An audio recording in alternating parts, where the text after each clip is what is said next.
Ah, porque essa nova geração não quer nada com nada, eu não consigo contratar, eles não se empenham, eles não se esforçam, eles não se enganjam. Você, empreendedor de pequeno porte, está passando por isso? Ah, eu sou Alexandre Rossi e hoje eu quero conversar um pouquinho com você sobre isso. E na verdade, para que a gente possa avançar sobre esse tema, é importante que a gente possa conceituar algumas coisas. Então, a primeira delas, a gente tem que falar um pouquinho sobre temperamento, personalidade e caráter. E eu já sei que você deve estar pensando aí, mais um cara que vai falar de temperamento. Eu também pensava assim. Mas o temperamento não é no sentido de explicar as coisas. É o temperamento no sentido de eu perceber como as outras pessoas são, entender um pouco mais e poder dialogar, me comunicar melhor com elas, né? Então, primeira questão que a gente tem que entender é essa questão do temperamento. O temperamento ele é uma característica congênita, praticamente inconsciente. É aquilo que está lá no fundo do nosso âmago, no fundo do nosso ser, e é aquilo que desperta alguns gatilhos que faz com que a gente tenha algumas determinadas reações.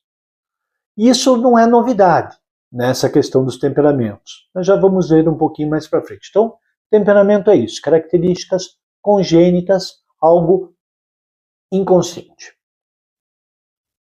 O segundo conceito importante que nós precisamos saber é personalidade. Personalidade é como você se comporta, é aquilo que já é consciente, né? É aquilo que é como você age, como você no dia a dia se mostra. E o terceiro item é o caráter. O caráter ele está lá dentro de você e é como que você escolhe, né? Por que você escolhe se comportar dessa forma? Então, temperamento congênito, inconsciente, está lá dentro. Personalidade é como você se comporta, é algo consciente. E o caráter é por que você se comporta dessa forma. É algo que a gente poderia considerar aí subconsciente. Tá bom? E aí, para a gente avançar, então, nesse tema dos temperamentos, é importante que essa questão da personalidade, a minha personalidade, ela reflete dois aspectos. Ela reflete uma paixão dominante, que é o meu temperamento, e ela reflete um comportamento, que é o meu caráter, o meu consciente, as minhas vinculações. Mas hoje a gente quer falar aqui dessa questão dos temperamentos, né? E aí, para a gente falar um pouquinho dos temperamentos, é importante que a gente entenda que isso não serve para que você tenha uma síndrome de Gabriela, do tipo, eu nasci assim, eu vivi assim, eu vou morrer assim. Nada disso. O que a gente fala de temperamento é para que eu possa entender quais são os gatilhos que fazem com que eu tenha determinadas reações e como que outras pessoas também podem ter reações. E o temperamento ele vai despertar, ele vai dar início ao que eu chamo dos 5 passos para a santidade da vida diária. Então o temperamento ele vai trazer um propósito particular. Esse propósito particular, por sua vez, vai fazer com que você tenha foco. O foco vai trazer com que você tenha constância. E a constância vai se transformar na santidade da vida diária. Afinal de contas, eu, você, nossos funcionários, nossos colaboradores, nossos clientes, nossos fornecedores, por mais que tentamos dizer que somos simplesmente seres biopsíquicos, não, nós também somos seres espirituais, nós temos alma, né? E é a santidade da vida diária, ou seja, é a nossa liberdade e a nossa vontade de fazer as coisas que faz com que nós sejamos humanos.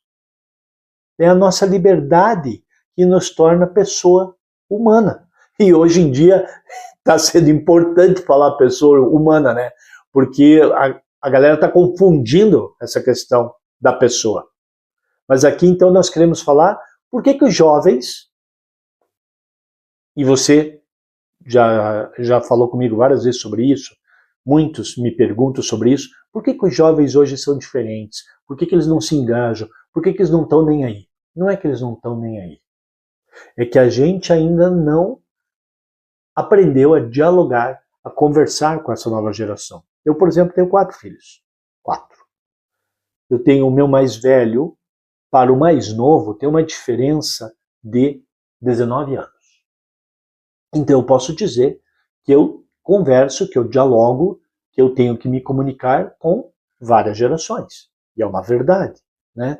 Então eu tenho 2 filhos mais velhos, tenho 2 filhos mais novos, um casamento só, o meu negócio, a minha empresa, a minha sociedade que mais deu certo, que mais teve sucesso, já é uma sociedade de 31 anos, né?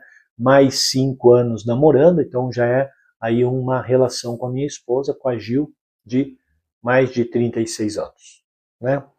E o que eu vou falar para vocês um pouquinho é fruto de mais de 14, mais de 15 anos de aprendizado que a gente começa, já começou lá atrás, a colocar em prática. Então vamos lá. Temperamento gera propósito particular vai gerar foco, foco gera constância, constância vai gerar santidade da vida diária, ou você pode dar outro nome para isso, usar outro nome para santidade, mas é basicamente você transformar tudo aquilo em real, em vida, em dia a dia, em agora, né? E aí, a questão dos temperamentos, a gente retoma esse assunto para quê?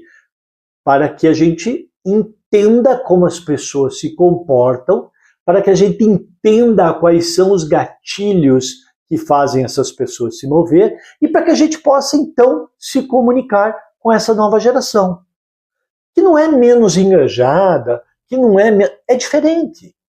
É simplesmente diferente. E a gente, eu principalmente, né, aqui eu já, cabelo branco, né, mais de 30 anos empreendendo, precisamos entender como se comunicar com eles. Então, essa questão de temperamentos não é novo.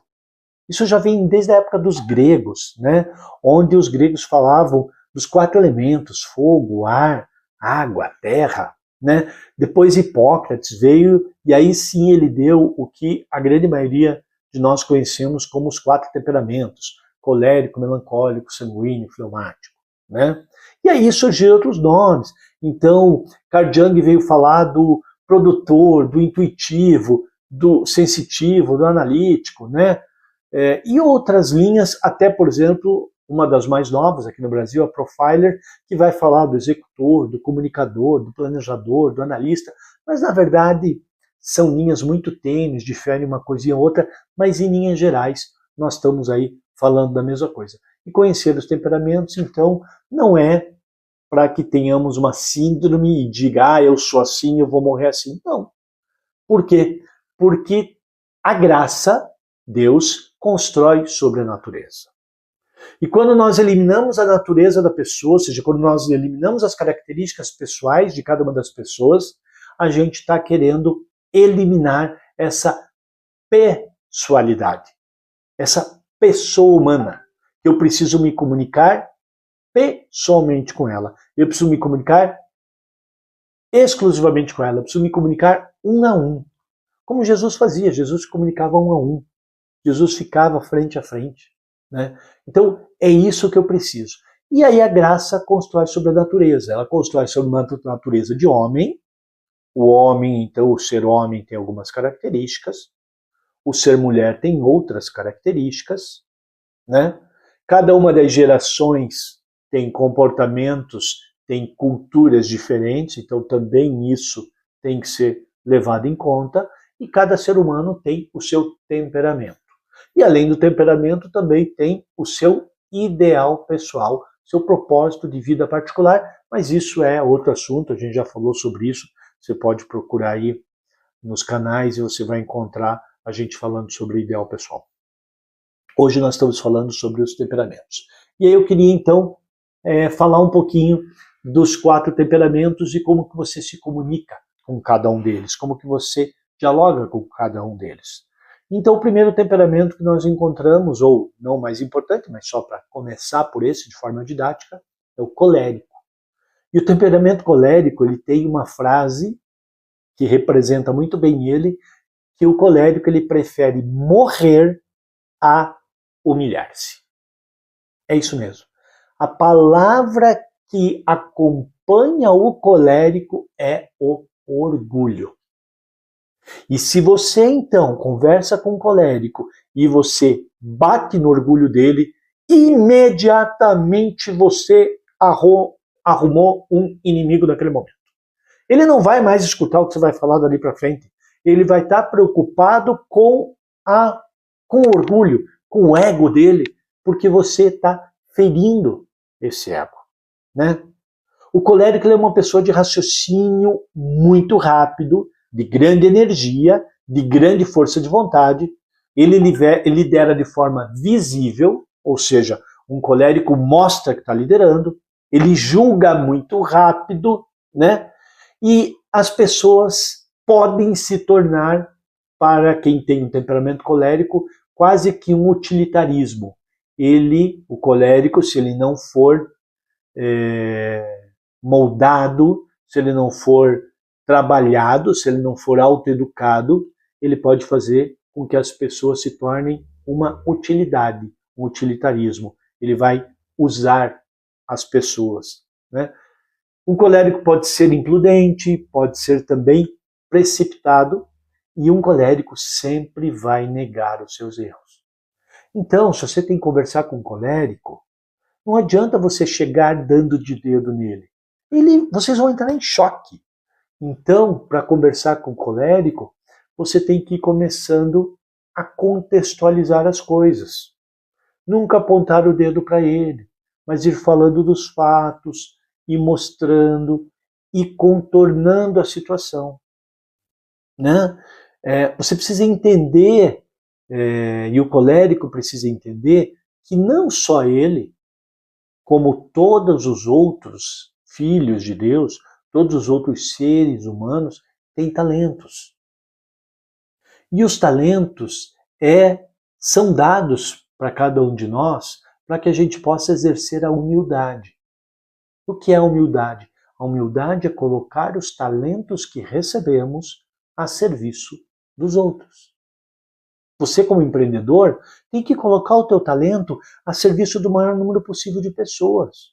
Porque assim você vai resolver dores, assim você vai conseguir ajudar as pessoas a realizarem os seus desejos. Quanto mais pessoas você ajudar através dos seus talentos colocados a serviço, mais você vai ter reforço de caixa, mais a sua empresa vai ser lucrativa. O colérico ele tem ainda uma disciplina bem rígida, né? Então, exercícios para o colérico são exercícios de obediência. Um colérico obedecer é algo muito difícil, mas é um exercício que vai levar ele pode ter um propósito particular de obedecer, de acatar as ideias, e isso vai levar ele para um caminho de constância, para um caminho de santidade. O segundo temperamento é o melancólico. O melancólico ele é excessivamente cauteloso. Se eu pudesse dar uma sugestão para quem trabalha com colérico jogue-o na água, empurra ele na água, empurra. Faz ele entrar na água de uma vez por todas, gelada, porque daí ele acorda e ele começa a fazer. O melancólico, ele valoriza muito a verdade, a beleza, a justiça. O melancólico, ele tem essa veia artística de tudo que é nobre, de tudo que é cultural, de tudo que é elevado, né? Ele lidera, mas ele lidera de uma forma diferente do colérico. O melancólico lidera de forma silenciosa. É aquela pessoa que vai liderando, vai fazendo acontecer, e você nem percebe, mas ele articulou com um, articulou com outro, articulou com outro, e as coisas vão acontecendo. Um dos pontos frágeis e que precisa de atenção no melancólico, e você quando vai trabalhar com o melancólico precisa saber disso, é que o melancólico é perfeccionista. Ele não quer tirar 10. 10 para ele é nota baixa. O melancólico quer tirar 12. Se ele não tirar 12, ele não está satisfeito. Então ele é um perfeccionista. Ele é atento aos detalhes. Ele é cuidadoso com os detalhes. Esse viés artístico dele faz com que ele seja dessa forma, né? E com isso faz com que os melancólicos tenham a atenção necessária para perceber problemas onde os coléricos deixaram passar. O colérico, aquela ânsia de fazer, de acontecer, de ser rápido, de ser ágil, de ser orgulhoso, de mostrar que ele consegue entregar números, passa por cima das pessoas, passa por cima de detalhes, passa por cima de muitas situações que o melancólico, como perfeccionista, não vai deixar passar. O melancólico, ele dá o sangue pelo pequeno, enquanto o colérico dá o sangue pelo grande, pelo que é aquilo que vai tornar ele conhecido, valoroso, honrado. O melancólico dá importância para o pequeno, para o trabalho de formiguinha, para a rotina, para o trabalho do dia a dia, para o crescimento constante. O melancólico ele tem essa visão analítica de perceber muitas coisas, né? Mas o melancólico precisa de alguns cuidados. E você, como empreendedor, pode ajudar. Se você tiver um colaborador melancólico, ele precisa de apoio para desenvolver uma confiança, para desenvolver otimismo, para desenvolver alegria. Como ele está muito atento aos detalhes, às vezes ele deixa passar isso, né? Ele precisa de ajuda para dar o primeiro passo. O melancólico precisa de ajuda para entender que o feito é melhor que perfeito, que o ótimo é inimigo do bom. São ditados que ajudam você a entender e se comunicar com o melancólico. O terceiro temperamento que a gente pode falar é o sanguíneo. O sanguíneo é aquele cara que ou o holofote, ou o vídeo, ou as honras de aparecer, ou a morte. O sanguíneo é esse. O sanguíneo é aquele que domina as rodinhas de conversa, é aquele que quando você chega, ele é simpático com todo mundo está em volta dele, todo mundo quer estar perto dele, ele é criativo, ele é brincalhão, ele é aventureiro, ele é positivista, né? Ele é uma fonte de inspiração, todo mundo olha para o sanguíneo e fala assim, nossa, como esse cara é bacana, eu queria ser como ele agrada a todo mundo, ele é muito sintonizado, os 5 sentidos estão muito presentes, ele consegue ver, ele consegue sentir, ouvir, ele percebe o ambiente, percebe as pessoas. Antes que as pessoas falem, ele já meio que sabe o que as pessoas vão falar. Esse é o sanguíneo. Ele é impulsivo e aí vem um detalhe importante que nós precisamos ter atenção. Um sanguíneo é pouco concentrado. Ele é pouco profundo. Ele tende a ficar na superficialidade de uma grande quantidade de assuntos, mas não a penetrar, não aprofundar, não se deitar, não se debruçar sobre os assuntos, não aprofundar muitos assuntos. Isso não significa que ele é leviano, não, jamais, não estou falando nada disso. Mas eu estou dizendo que trabalhar com o sanguíneo é prestar atenção para que você possa fazer com que ele aprofunde um pouco mais, seja um pouco mais detalhista. Foco e disciplina são pontos fundamentais para um sanguíneo. Ajudar ele a focar numa tarefa. Depois que ele terminar aquela, partir para outra. Depois que ele fez aquela, partir para outra. Uma disciplina de arrumar a mesa do trabalho todo dia. A disciplina de, por exemplo, preencher um relatório por 10 minutos todo dia. Esse tipo de coisa ajuda muito a organização do dia a dia de um sanguíneo. Ele precisa de rotina, ele precisa de constância, né? Um sanguíneo, como ele quer aparecer muito, ele também precisa tomar um cuidado com uma certa, como é que eu posso dizer assim, vaidade demasiada. Passeio é bom para todo mundo, mas vaidade demasiada pode ser o calcanhar de Aquiles de um sanguíneo. E o quarto temperamento, e aqui não menos importante, porque não estamos falando de temperamento melhor, pior, nada disso, nós estamos aqui entendendo rapidamente ou dando dicas aqui de temperamento para que você possa se comunicar e, sobretudo, você possa se comunicar com essa geração mais jovem, que eu vejo muita gente reclamar que chega no mercado do trabalho e não quer nada com nada. Não, não é bem assim. É que eles são diferentes e nós não estamos sabendo chegar e conquistá-los, nós não estamos sabendo dialogar com essa nova geração. O fleumático é aquele que, se a gente fosse tentar definir numa frase, seria assim: deixe-me no sofá que esse momento é meu. Deixe eu deitado na rede. Agora não. Esse é o fleumático. Só que o fleumático é uma pessoa que, por outro lado, tem muitos talentos. E ele pode colocar muitos desses talentos a serviço dos outros. Ele é prudente, ele é muito respeitoso, ele é mais reflexivo, ou seja, ele consegue ficar calado numa reunião e perceber coisas que os outros não conseguem.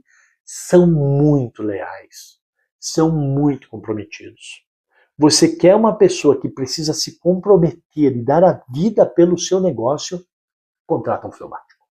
Contrata um fleumático que não vai ter erro. Se você conseguir dar as condições para que ele se desenvolva nos seus pontos um pouco mais frágeis, comprometimento é algo que você não vai ter que cobrar de um fleumático. Por outro lado, o fleumático não é alguém que vai romper com o sistema. Não é alguém que vai mudar o mundo de cabeça, vai pôr o mundo de cabeça para o ar, que vai quebrar regras, que vai alterar tudo e vai criar grandes soluções do nada. Não. O fleumático ele não vai ser essa pessoa. Eles são líderes relutantes, eles têm uma capacidade de liderança, mas eles não querem. Eles querem ser mais reservados, eles preferem segurança, eles não são pessoas que gostam muito de